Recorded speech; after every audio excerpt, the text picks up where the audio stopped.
A Bíblia é a palavra de Deus, o livro incomparável. Só ela mostra o caminho do céu, que livro incomparável. Boa noite, irmãos. Que a graça e a paz do nosso Senhor Jesus Cristo esteja com cada um dos irmãos. Estamos iniciando mais um dos nossos estudos bíblicos às quintas-feiras.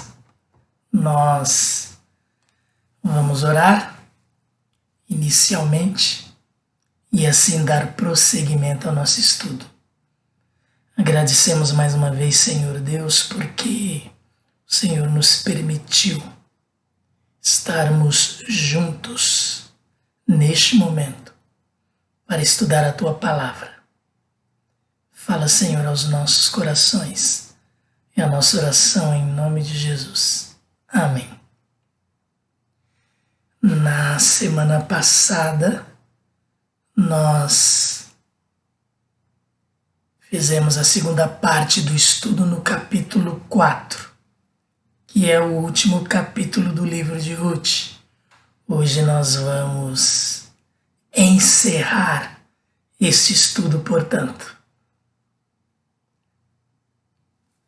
Antes de encerrar, porém, eu preciso cumprir aquela promessa que eu fiz no domingo.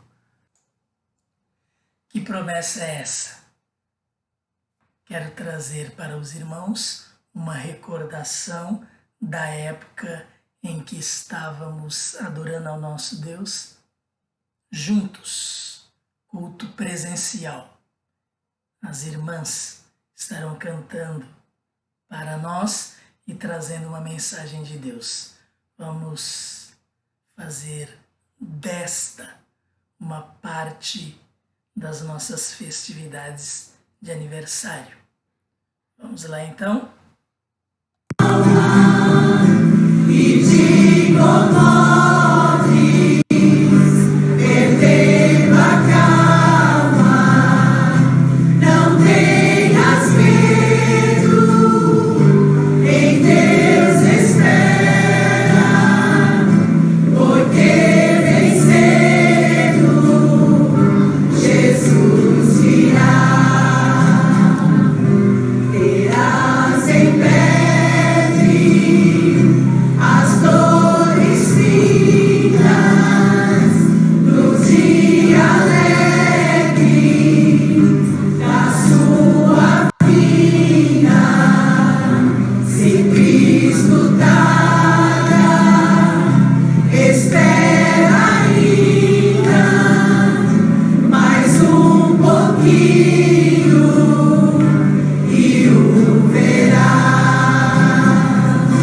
porque te abates, ó minha alma, e te comoves, perdendo a calma, não tenhas medo, em Deus espera, porque bem cedo Jesus virá, porque bem cedo Jesus virá.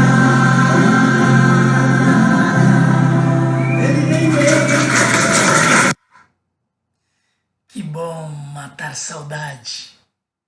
Vamos agora ao nosso estudo. Na semana passada nós paramos no verso 13 do capítulo 4.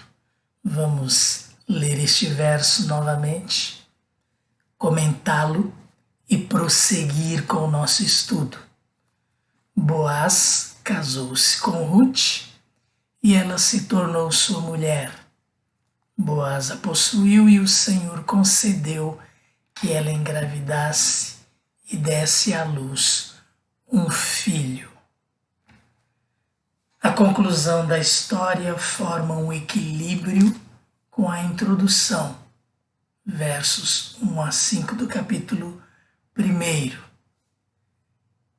No hebraico, ambas têm o mesmo número de palavras, ambas condensam muito assunto em pouco espaço, ambas focalizam Noemi, e a introdução ressalta as perdas de Noemi e a conclusão retrata a plenitude que ela alcança. Então nós percebemos nesta conclusão um planejamento no registro de todo o livro, onde esta história, a história de Ruth, é contada. A língua hebraica tem destas coisas, até as palavras muitas vezes são contadas nos textos em hebraico da palavra de Deus. Agora nós lemos que o Senhor concedeu que Ruth engravidasse e desse à luz um filho. O que nós podemos ver aqui, e nós enfatizamos durante todo o estudo do livro de Ruth em alguns momentos, a soberania de Deus. Soberania de Deus na direção da história, soberania de Deus no direcionamento das circunstâncias, trabalhando tanto na vida das pessoas como até mesmo da natureza. A questão da fome e a questão da colheita, anos depois, quando Noemi volta para sua terra, para Judá. E o Senhor concedeu que ela engravidasse, nos traz aí uma afirmação muito importante. Por que a soberania de Deus é mais uma vez ressaltada no livro? Vamos inclusive ver mais à frente isto também. Porque Deus é quem dá a vida. Portanto, Ele concedeu que Ruth engravidasse. Vamos mais à frente para entender isto direitinho. No verso 14, nós lemos: as mulheres disseram a Noemi: louvado seja o Senhor, que hoje não a deixou sem resgatador, que o seu nome seja celebrado em Israel. Mais uma vez nós vemos aí, louvado seja o Senhor, expressão de adoração a Deus daquelas mulheres, as mesmas que viram Noemi voltar, que ficaram comentando a sua volta. Então elas se expressaram aqui em atitude de adoração a Deus, louvando o seu nome, como reconhecimento de sua soberania. É o que estávamos falando no verso 13. Por quê?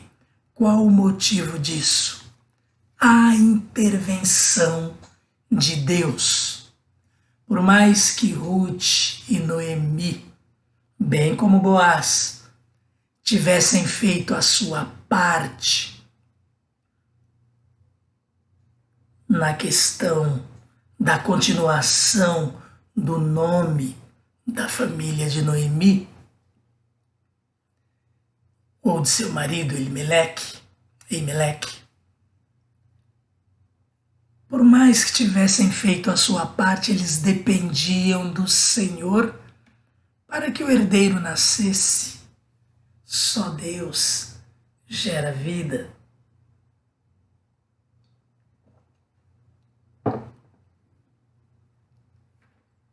É aquilo que Paulo fala lá em 1 Coríntios 3, verso 6. Ele diz: eu plantei, Apolo regou, mas Deus fez crescer. Deus deu crescimento. É Deus quem gera vida. A mesma coisa nós vemos aqui nesta situação. Ruth e Noemi fizeram sua parte. Boaz fez a sua parte. E Deus os abençoou, honrando a fidelidade de cada um deles, honrando o trabalho e o interesse de cada um deles, tementes a Deus. E Deus os abençoou, também fazendo a parte que só Ele poderia fazer, gerar a vida. Importante lembrarmos deste detalhe. Deus soberano na condução de todas as coisas. E no verso 14 ainda, elas falam: não a deixou sem resgatador. Louvado seja o Senhor que hoje não deixou Noemi sem resgatador. E quem é este resgatador? Que o seu nome seja celebrado em Israel, que o nome do resgatador seja celebrado em Israel. E aqui não se refere a Boaz, porque de nada adiantaria Boaz ter feito também a sua parte se Deus não providenciasse para que viesse o herdeiro. Então, o nome a ser celebrado aqui é o nome do filho que nasceu a Ruth e Boaz. Nasceu Obed, o descendente que levaria o nome da família adiante. É acerca de Obed que as mulheres estão falando, que o seu nome seja celebrado em Israel.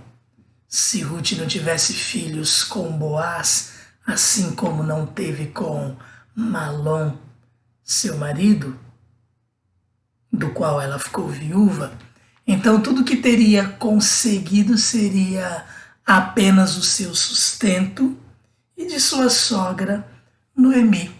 Não teriam sido desamparadas, porém não haveria descendente para continuar o nome da família, que nós estamos, insistentemente eu falo aqui, ressaltando a ação de Deus.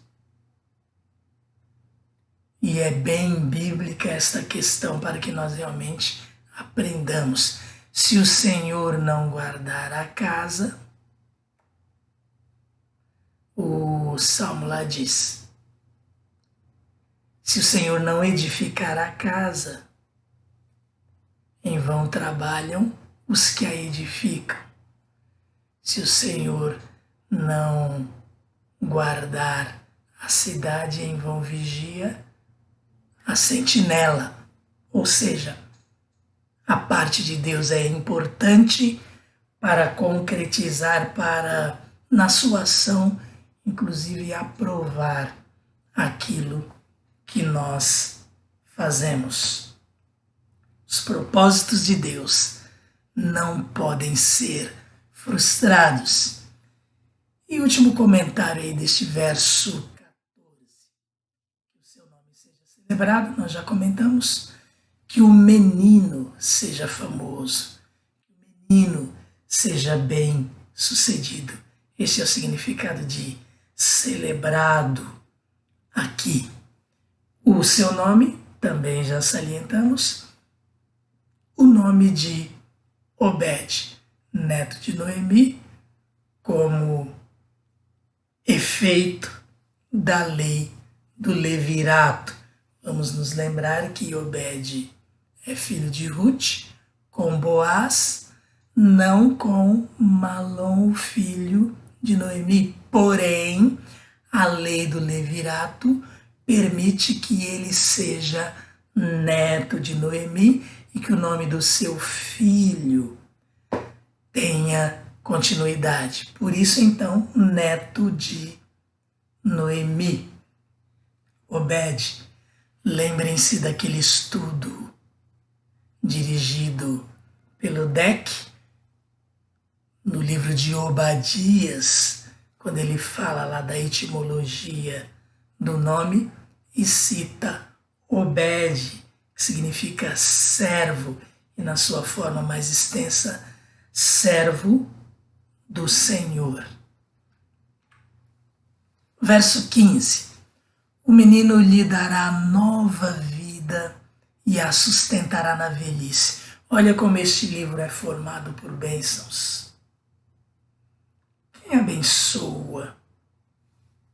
E a bênção é uma forma de oração em favor das pessoas, porque Deus, Ele é, nas bênçãos, invocado para abençoar as pessoas. Então o livro de Ruth é rico nesses termos. O que essas mulheres estão fazendo, mais uma vez, é abençoar o menino, abençoar Ruth, abençoar aqui de forma mais específica Noemi. Então o menino lhe dará nova vida e a sustentará na velhice, pois é filho da sua nora, que a ama e que lhe é melhor do que 7 filhos. Este é um tremendo de um elogio a Ruth, aquela cujo nome significa amizade e que se destaca no livro por sua bondade, lealdade, generosidade para com sua sogra, e Boaz lá atrás fala para consigo também, para com ele, Boaz. O menino cresceria e, sem sombra de dúvidas, ampararia sua avó. Qual o motivo? É filho de Ruth, que a ama. E é claro, Ruth ensinaria o menino a amá-la também. Ruth, a nora de Noemi. E essa expressão, Ruth, melhor do que 7 filhos. Olha, ter Ruth como nora para Noemi era melhor do que 7 filhos.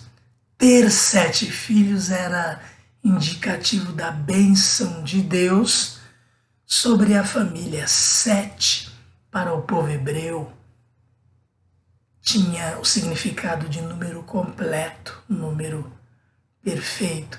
Ter 7 filhos significava bênção completa de Deus. Olha o tamanho do elogio que Ruth recebe quando as mulheres dizem que o menino era filho da nora de Noemi, que a amava e que era melhor do que 7 filhos. Ter 7 filhos era indicativo da bênção de Deus sobre a família. Então, o elogio de Ruth aí, ou a Ruth, melhor dizendo, era muito, muito grande. Verso 16. Noemi pôs o menino no colo e passou a cuidar dele. Muito curioso esse verso, porque nós, no nosso português, lendo sem as devidas informações dos costumes do povo hebraico e da riqueza de significados, de suas expressões, de sua língua e de seus costumes, claro, nós ficamos sem entender completamente. No caso aqui, um verso tão pequeno. Noemi pôs o menino no colo e passou a cuidar dele. Alguns comentários bíblicos mencionam que ter colocado o menino no colo pode significar ou simbolizar a adoção, como se Obed passasse a ser filho de Noemi para ficar no lugar de Malom, seu filho falecido.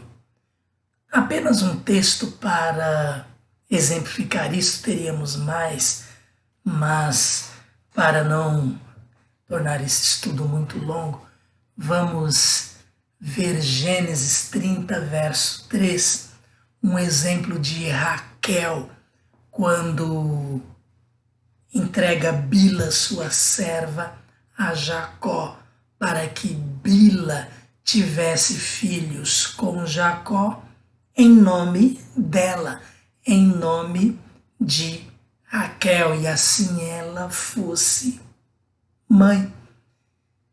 Gênesis 30, a passagem lá vai falar isto que eu já relatei, mas olha a expressão aí do verso 3 de Gênesis 30, que na nova versão internacional nem fica muito claro para nós, não em relação a este estudo que nós estamos fazendo, porque não traz a expressão original usada lá, e sim o significado da atitude de Raquel em relação ao filho de sua serva pertencer a ela. É isso que nós vemos na NVI, que nós temos aqui. Então ela respondeu, Raquel respondeu a Jacó. Então ela respondeu: aqui está Bila, minha serva, deite-se com ela, para que tenha filhos em meu lugar, e por meio dela eu também possa formar família. Então, na NVI, para deixar claro para nós que os filhos de Bila pertenceriam a Raquel, é traduzido desta forma: por meio dela eu também possa formar família.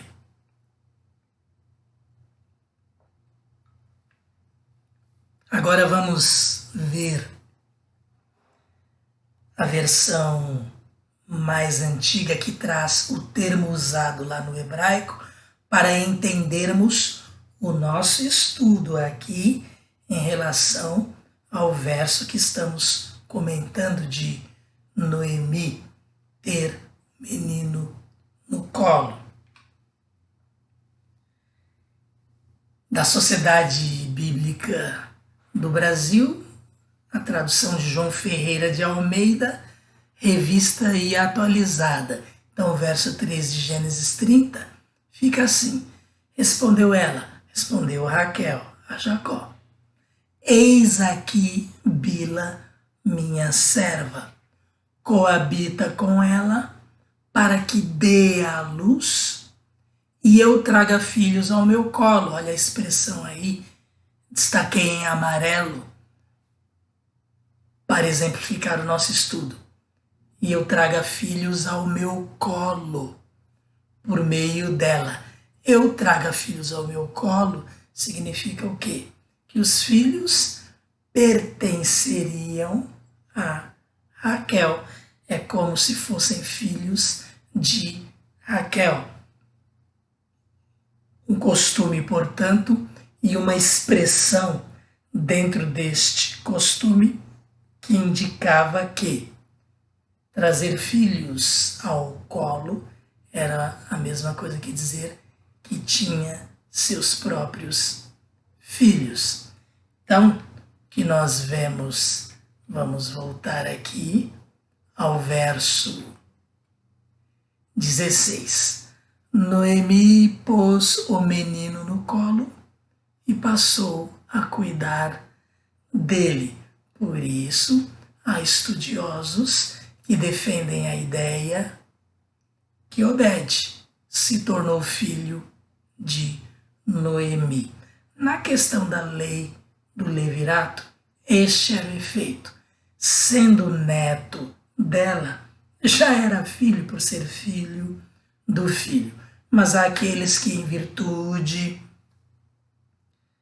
da expressão que nós discutimos aqui em Gênesis 30, verso 3, e eu traga filhos ao meu colo, então aqueles que defendem esta situação. Noemi teria adotado Obed, o filho de Ruth. Vamos em frente, são curiosidades para nós entendermos e também percebermos como é um pouco complicado, muitas vezes, estudar e entender um texto, uma história, tantos milênios antes de nós e numa língua também tão diferente, além dos costumes.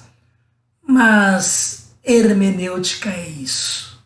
Interpretar os textos é fazer exatamente isto, uma exegese, uma análise do texto para entender o que significa aquilo. E aí nós podemos trazer para os nossos dias e ver como podemos aplicar a situação, aplicar o texto. Verso 17. As mulheres da vizinhança celebraram o seu nome e disseram: Noemi tem um filho. E lhe deram o nome de Obed. Olha aí, fortalecendo a posição daqueles que entendiam que Noemi adotou Obed. Embora, como já falamos, os efeitos da lei do levirato davam a entender isto também, que o filho de Ruth seria neto de Noemi, o que pode muito facilmente ser chamado de filho, e era também um costume na época. As mulheres da vizinhança celebraram o seu nome e disseram: Noemi tem um filho, e lhe deram o nome de Obed. Este foi o pai de Jessé, pai de Davi. Percebam a importância de Ruth, aquela moabita que veio para Jerusalém, que veio para esta região de Judá, região próxima a Belém. Percebam a importância de Boaz, da tribo de Judá. Estes ascendentes do rei Davi. De onde vem o Messias, Jesus Cristo. Então Noemi tem um filho, lhe deram o nome de Obed, este foi o pai de Jessé, pai de Davi. Noemi tem um filho por meio de Ruth. A idosa Noemi, que já não pode ter filhos, obtém um herdeiro para substituir Malom. Então, o efeito da lei do levirato é este. Obed, como já dissemos, significa servo e na sua forma por extenso pode significar servo do Senhor. Se Obed foi o pai de Jessé, então Obed foi o avô de Davi, que teve Ruth por bisavó. Boaz foi seu bisavô. Verso 17, aqui assim nós terminamos a história de Ruth e temos aí os versos seguintes falando desta genealogia tão importante. Ela é ressaltada aqui para que entendamos e possamos refletir até mesmo sobre a genealogia de Jesus, que está lá em Mateus, capítulo 1. Dando continuidade, então, verso 18 diz: esta é a história da descendência de Pérez. Olha, nós já comentamos um pouquinho aqui sobre Pérez, quando nós falamos da lei do levirato e que o próprio Boaz, ele vinha desta origem. Pérez gerou Esrom. E quem foi Pérez? Pérez foi filho de Judá com Tamar, sua nora. Aqueles que quiserem podem entender melhor a história de Judá e Tamar. Lá no livro de Gênesis, nós já mencionamos aqui no nosso estudo, mas vamos deixar aí mais uma vez para que fique bem claro. Está lá em Gênesis capítulo 38, a história de Judá e Tamar. Judá teve 3 filhos. O primeiro, está escrito lá no texto, Deus matou porque Deus não se agradou dele. O segundo precisou assumir Tamar, que era esposa do primeiro que Deus matou, mas ele não agiu de acordo também, e Deus não gostou disso quando ele se casou com Tamar, porque ele evitou ter filhos com ela. Então Deus também tirou a vida desse segundo filho de Judá.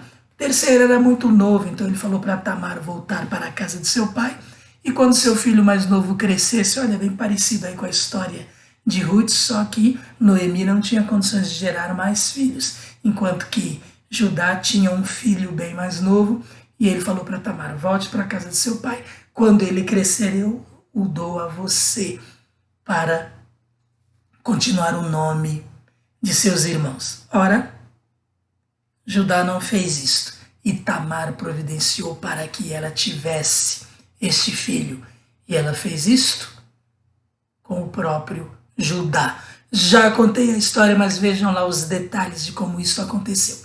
Então aqui no verso 18, esta é a história da descendência de Pérez, o filho que Judá, um dos 12 filhos de Jacó, portanto, olha lá, raiz importante que vem direto de Jacó.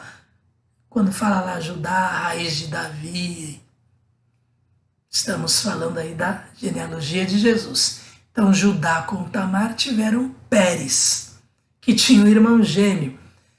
Pérez gerou Esrom, Esrom gerou Rão, Rão gerou Aminadab, Aminadab gerou Naasson, Naasson gerou Salmão, Salmão gerou Boaz, Boaz gerou Obed, Obed gerou Jessé, e Jessé gerou Davi.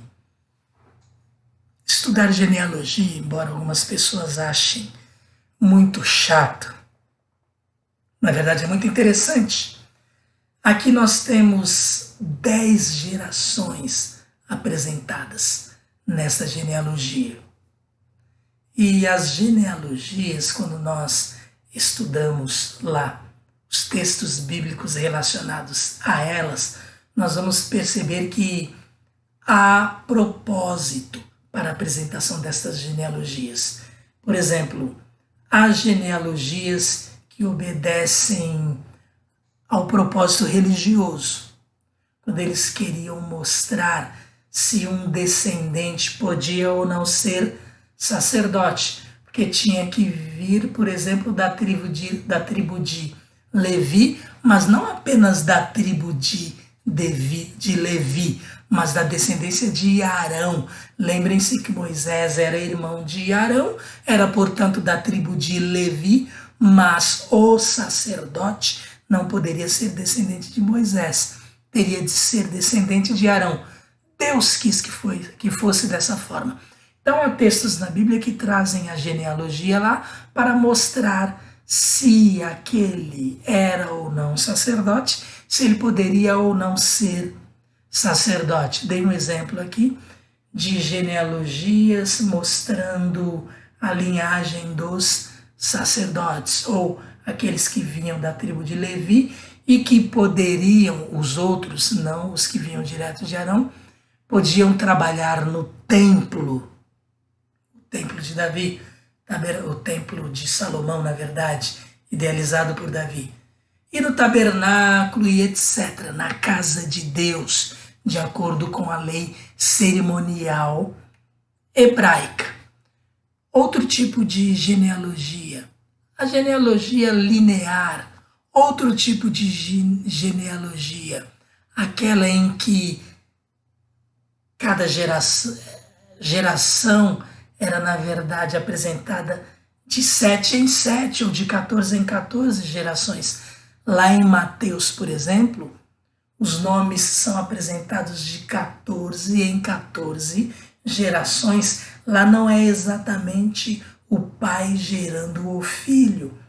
Aquilo que eu comentei aqui, que Noemi poderia ser chamada assim, mãe de Obed, ou o contrário, Obed, seu filho, porque era neto, neto é filho.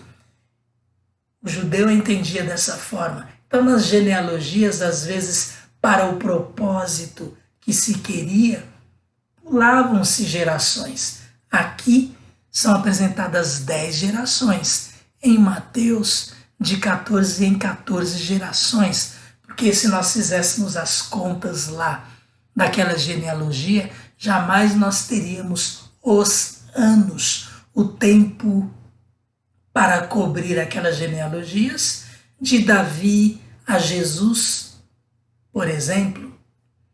E aqui, 10 gerações não cobrem o tempo de Salmão para que ele seja pai de Boaz. Verso 21. Isto se este Salmão for o mesmo que está lá em Mateus, no capítulo 1. Daqui a pouco nós vamos lá no livro de Mateus, no capítulo 1. Eu já vou adiantar aqui, é melhor, né? No verso 5 diz lá: Salmão gerou Boaz, cuja mãe foi Raabe. E qual é a questão aqui? Aquele Salmão que gerou Boaz, cuja mãe foi Raabe, se for este mesmo Salmão, nós temos aí uma diferença de pelo menos 100 anos entre este Salmão e Boaz. Raabe, ela tinha vivido em que época? Na época em que Josué conquistou Jericó.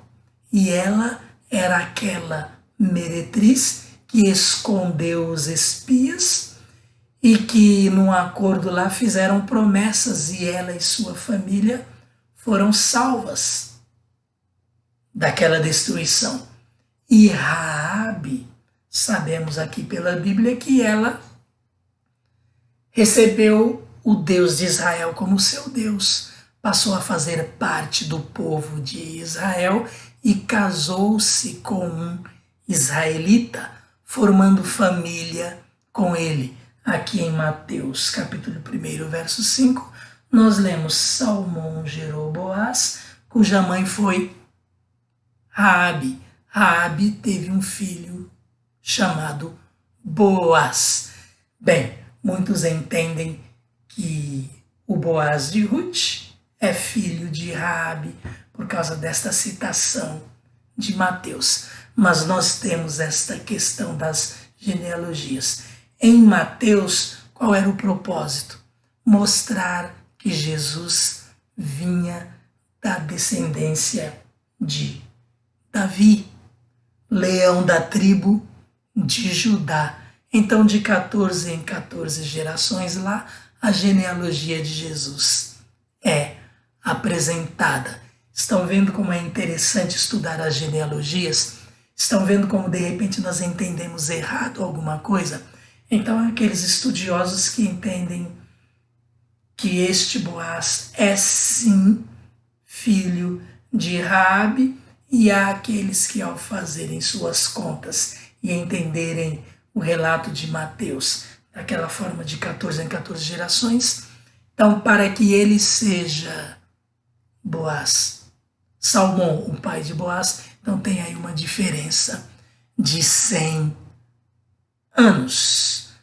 Isto é curiosidade, é importante nós estudarmos, que nós ficamos sabendo, e é importante aqui, de qualquer forma, é que Raabe é alcançada pela graça de Deus. E Raabe está nesta genealogia.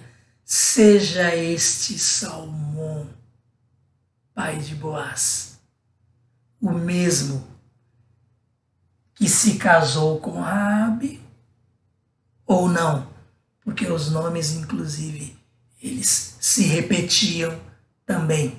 A graça de Deus não é invalidada aqui. Raabe aparece lá na genealogia de Jesus. Mais à frente vamos terminar o estudo falando um pouquinho mais sobre isso para dar essas informações. Vamos terminar aqui a genealogia. Então, Pérez gerou Esrom, Esrom gerou Rão, Rão gerou Aminadab, Aminadab gerou Naasson, Naasson gerou Salmão, que gerou Boaz, que gerou Obed, que gerou Jessé, que gerou Davi. 10 gerações aí. Linear, talvez. Agora, para nós terminarmos o nosso estudo, Mateus capítulo 1. Lá no verso 3, e eu já antecipei o propósito aqui da genealogia de Jesus colocada no primeiro capítulo de Mateus, para mostrar que ele vem da tribo de Judá, algo que, como profecia, foi muito falado no Antigo Testamento. Então, lá na genealogia, capítulo 1 de Mateus, começa assim: registro da genealogia de Jesus Cristo, filho de Davi, filho de Abraão. Então, olha o pulo que já começa dando aqui, para a gente realmente perceber que, de repente, não vem ali bem linear, filho a filho. Jesus, filho de Davi, quantas gerações tem aí? Filho de Abraão, então aí uma distância de 1000 em 1000 anos, 1000 e mais 2000 anos, nós temos aqui só neste exemplo. Mas aí, começando lá em Abraão, Isaac, Jacó e seus irmãos, aí depois fala de Judá e Judá, Pérez. Daí para cá, nós vamos chegar então ao que está escrito aqui. No verso 3, Judá gerou Pérez e Zerá, cuja mãe foi Tamar. Uma mulher ressaltada aqui. E nas genealogias, isto não se fazia. Claro, Deus tem o seu propósito aqui, para fazer com que homens tão arraigados no seu costume de apresentar nas genealogias apenas aquele do sexo masculino. Ele é que herdava terras. Uma viúva nunca era herdeira, por isso ela precisava de filhos. Olha como era o costume. Deus faz questão de, em Mateus capítulo 1, ressaltar a importância da mulher. Então, Judá gerou Pérez e Zerá, cuja mãe foi Tamar. Primeira coisa aqui. Outra coisa aqui importante também. Tamar pertencia ao povo cananeu. Os cananeus eram um povo pagão, terrivelmente idólatra. Deus, inclusive, através de Moisés, a intenção dele quando Israel vai para Canaã é expulsar e até mesmo aniquilar, exterminar os cananeus, porque Deus deu a eles 430 anos para se arrependerem, da época de Abraão até a época de Moisés, e isto não aconteceu. Mas vejam a graça de Deus aqui, e o livro de Ruth também ressalta isto. Tamar, mãe de Pérez, o chefe aqui deste clã ao qual pertence Boaz. E no verso 5, Salmão gerou Boaz. Nós temos lá no verso 3, Pérez e Zerá, Judá gera Pérez e Zerá, cuja mãe foi Tamar. Pérez gerou Esrom, Esrom gerou Arão, Arão gerou Aminadab. Prestem atenção na diferença aqui por causa da transliteração dos nomes que estão aqui em Mateus e os que estão em Ruth. É o mesmo nome, mas vem de uma transliteração do hebraico aqui para o grego e daí para o nosso português. Então o nome é um pouquinho diferente. E E aí nós temos no verso 4, Arão gerou Aminadab, Aminadab gerou Naasson, Naasson gerou Salmão, e o verso 5 que nós temos aí, Salmão gerou Boaz, cuja mãe foi Raabe. Mais uma vez aqui, um nome de mulher salientado na genealogia de Jesus. E quem é esta mulher agora? Outra mulher cananeia. Povo cananeu, povo terrível. E ela, qual era o seu passado? Meretriz, mas alcançada pela graça de Deus, perdoada e recebida no povo de Deus. Boaz gerou Obed, isto nós vemos aqui no livro de Ruth, cuja mãe foi Ruth. Então, na genealogia de Jesus também salienta-se Ruth. Moabe era o seu povo. Ela era moabita, descendente de Ló, com uma de suas filhas. Outra história também estranha para nós, porque as duas filhas de Ló não queriam que ele ficasse sem descendentes. Elas o embebedaram e cada uma delas teve relações sexuais com ele e geraram filhos, Amon e Moabe. Os amonitas e os moabitas são dois povos descendentes de Ló, portanto, com suas próprias filhas. Ruth vem deste povo. Olha a graça de Deus. Ló era parente de Abraão, nós sabemos disso, portanto, semita. Ele não era cananeu.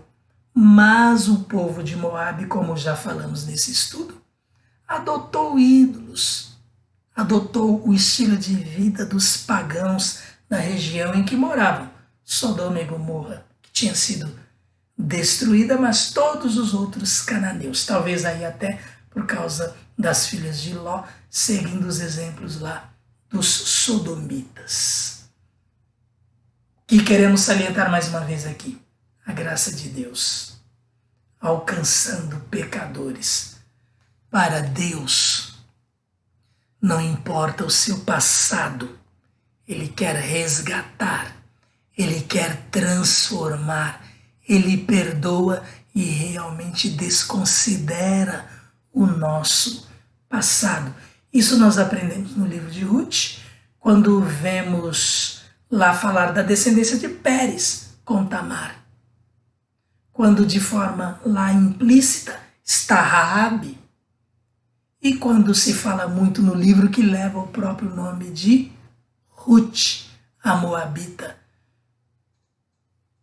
cujo procedimento, cujo caráter aprovado por Deus mostra que a graça de Deus alcança aqueles que o buscam, aqueles que creem no único e verdadeiro Deus. E é assim que nós terminamos este livro de Ruth, com esta tão grande mensagem. Deus olha para os povos, Deus não faz distinção. Jesus veio para todos.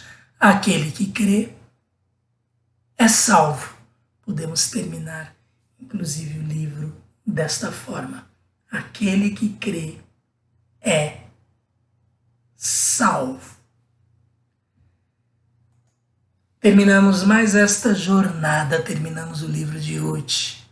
Neste último capítulo, nos últimos versos, até algumas observações aí ligadas à genealogia, mas para que nós entendamos a palavra de Deus, para que nós entendamos que é mais profundo do que nós lemos apenas superficialmente. E o que Deus quer é falar aos nossos corações. O que Deus quer é que nós entendamos que Ele se preocupa conosco, que Ele tem projetos para cada um de nós, Ele tem planos para nós, e se nós fizéssemos ideia dos planos que Deus tem para nós. Amém? Que Deus a todos abençoe. Obrigado por terem ficado aqui comigo durante estes estudos. Obrigado também por estarem comigo no estudo de hoje e que Deus tenha falado a cada coração. Você, visitante, é muito bem-vindo. Na próxima semana, um novo estudo. Vamos orar? Obrigado, nosso Deus, mais uma vez. Obrigado por tua graça, por teu amor. Obrigado porque o Senhor age na história para salvar pecadores. Só podemos agradecer a Ti e nos render, glorificar o Teu nome, honrar o Teu nome, Te adorar. Obrigado pela vida de cada um daqueles que estudaram a Tua palavra juntamente conosco. Completa no coração de cada um aquilo que porventura tenha deixado de ser falado e explicado aqui. Esta é a nossa oração em nome de Jesus.